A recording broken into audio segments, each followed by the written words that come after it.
Horney's Psychoanalytic Social Theory, Neurotic Needs and Trends. Overview of Psychoanalytic Social Theory. It is theory of Horney was built on the assumption that social and cultural conditions, especially childhood experiences, are largely responsible for shaping personality. People who do not have their needs for love and affection satisfied during childhood develop basic hostility toward their parents and as consequences suffer from basic anxiety.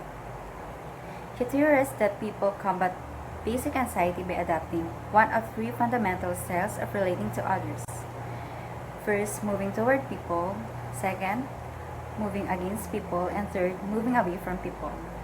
Normal individuals may use any of these modes of relating to other people, but neurotics are compelled to rigidly rely on only one.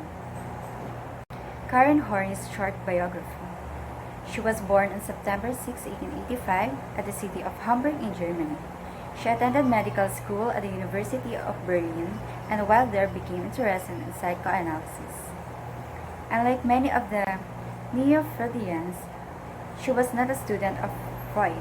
Instead, she studied Freud's works indirectly and later taught psychoanalysis at the Berlin Psychoanalytic Institute and the New York Psychoanalytic Institute.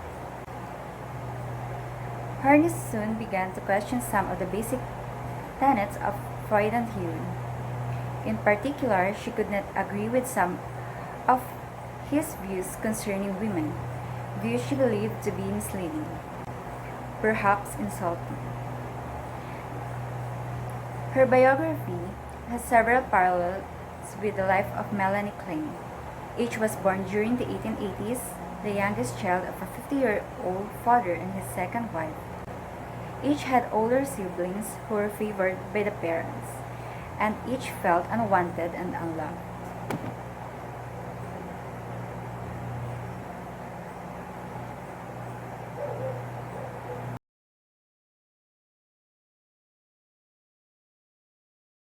Horney's contribution to personality theory. The impact of culture. Horney insisted that modern culture is too competitive and that competition leads to hostility and feelings of isolation. These conditions lead to exaggerated needs for affection and cause people to overvalue love. The impact of childhood experiences. Neurotic conflicts stems largely from childhood traumas, most of which are traced to a lack of genuine love. Children who do not receive genuine affection feel threatened and adopt rigid behavioral patterns in an attempt to gain love. Basic hostility and basic anxiety. All children need feelings of safety and security, but these can be gained by only love from parents. Unfortunately, parents often neglect, dominate, reject, or overindulge their children, conditions that lead to the child's feelings of basic hostility toward parents. If children repress basic hostility, they will develop feelings of insecurity and a pervasive sense of apprehension called basic anxiety. People can protect themselves from basic anxiety by affection, submissiveness, power or prestige, and withdrawal. Normal people have the flexibility to use any or all of these approaches, but neurotics compel to rely on really only one. Compulsive drives. Neurotic individuals are frequently trapped in a vicious circle in which their compulsive need to reduce basic anxiety leads to a variety of self-defeating behaviors. These behaviors then produce more basic anxiety, and the circle continues. Erotic Needs. On the next page, it illustrates the 10 needs from which Horney evolved her 3 basic adjustment techniques, her styles.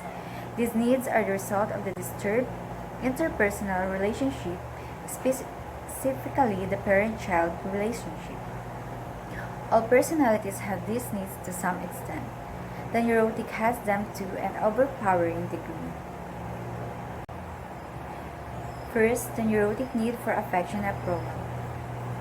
Live to please others and win love The tendency is to move toward people. Neurotic need for a powerful partner. Attach themselves to a powerful partner. Neurotic need to restrict one's life. They tend to be contented with very little. They downgrade their own abilities and dread making demands on others. The neurotic need for power. The need to control others and to avoid feelings of weakness or stupidity. Neurotic need to exploit others.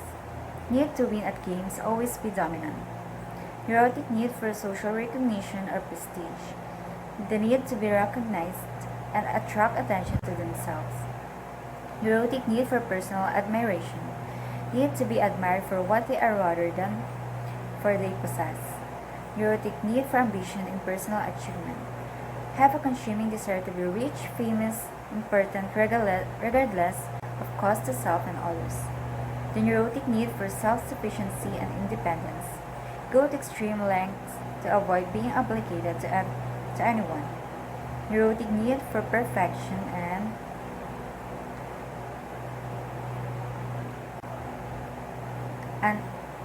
unassailability. They strive to relentlessly for perfection. They dread making mistakes. Neurotic Trends. Horney originally identified 4 general ways that people protect themselves against feeling alone in a potentially hostile world. This includes affection, submissiveness, power, and withdrawal.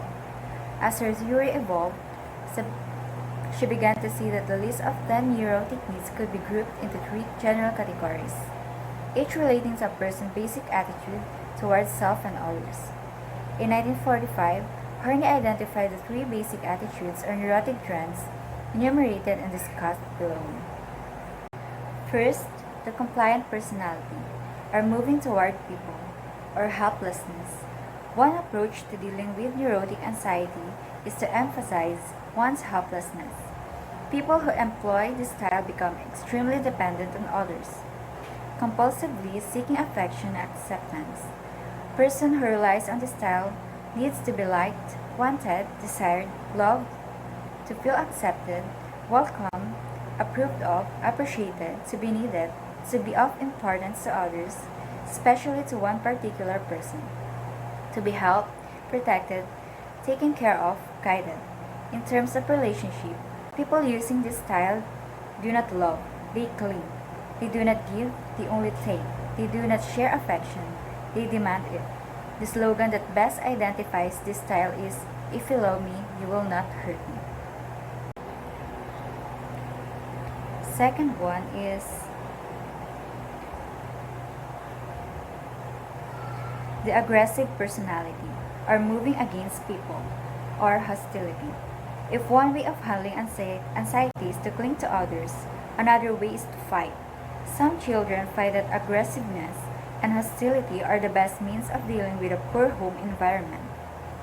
This hostility includes need to exploit others, to take advantage of weakness in others, to be in control, to be powerful. This style is characterized by Horney as externalization, similar to Freud's projection. That is, the belief that all people are basically hostile and out to get what they can.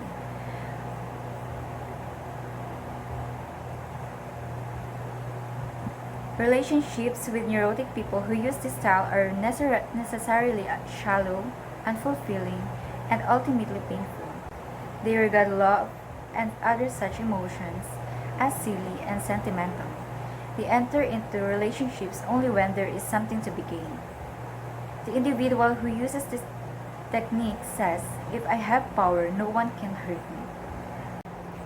The detached personality, moving away from people, or isolation. Instead of dealing with others in an independent or hostile manner, the child may choose to reduce anxiety by being self-sufficient and independent. The desire for privacy is very strong. Such people usually find a job requiring little interaction with others. In general, they avoid affection, love, sympathy, and friendship. This is certainly the wrong kind of person to fall in love with. Affection cannot be returned, it is not even felt. Thus, for both participants, the relationship will be shallow and unrewarding. People using this style said, "If I withdraw, nothing can hurt me." Interpsychic conflicts. The neurotic trends flow from basic anxiety, which in turn stems from a child's relationships with other people. To this point, our emphasis has been on culture and interpersonal conflict. However, Horney did not neglect the impact of intrapsychic factors in the development of personality. As her theory evolved, she began to place greater emphasis on the inner conflicts that both normal and neurotic individuals experience. This section looks at two important intrapsychic conflicts: the idealized self-image and self-hatred. The idealized self-image. It is an extravagant positive view of themselves with infinite powers and unlimited capabilities. They see themselves as a hero, genius, supreme lover, saint, or a god. Horney recognized the following three aspects of idealized self-image. At first, there is the tyranny of the truths. It is an attempt to realize an attainable idealized self-image by denying the true self and behaving in terms of what we think we should be doing.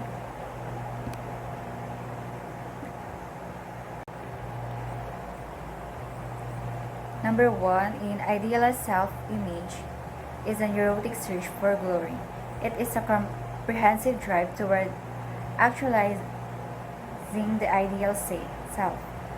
As neurotics comes to believe in the reality of their idealized self, they begin to incorporate it into all aspects of their lives, their goals, self-concept, and their relationships with others. This includes three elements: the need for perfection, neurotic ambition, and the drive toward a vindictive triumph. Neurotic claims a belief that something is wrong with the outside world. They proclaim that they are special and therefore entitled to be treated in accordance with their idealized view of themselves.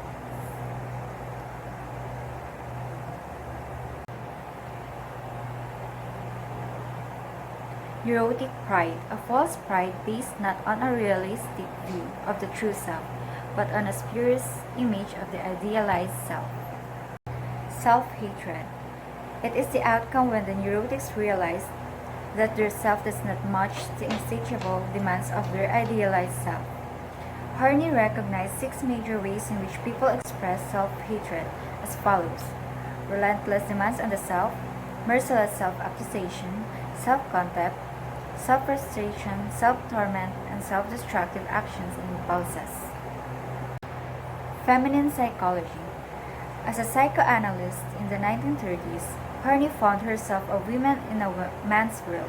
Many of her initial doubts about Freud's theory began when Horney found she couldn't agree with some of his disparaging views of women. For an instance, Freud maintained that the essence of female development could be found in the concept of penis and the desire of every young girl to be a boy. Horney countered this male-flattering position with the concept of womb envy, which maintains that the men are jealous of women's ability to bear and nurse children. Horney's psychotherapy. The general goal of Horneyan therapy is to help patients gradually grow in the direction of self-realization. More specifically, the aim is to have patients give up their idealized self-image, relinquish their neurotic search for glory, and change self-hatred to an acceptance of the real self. Therefore, the therapy includes self-analysis leading to self-understanding. As to techniques, Horneyan therapies use many of the same ones employed by Freudian therapies, especially dream interpretation and free association.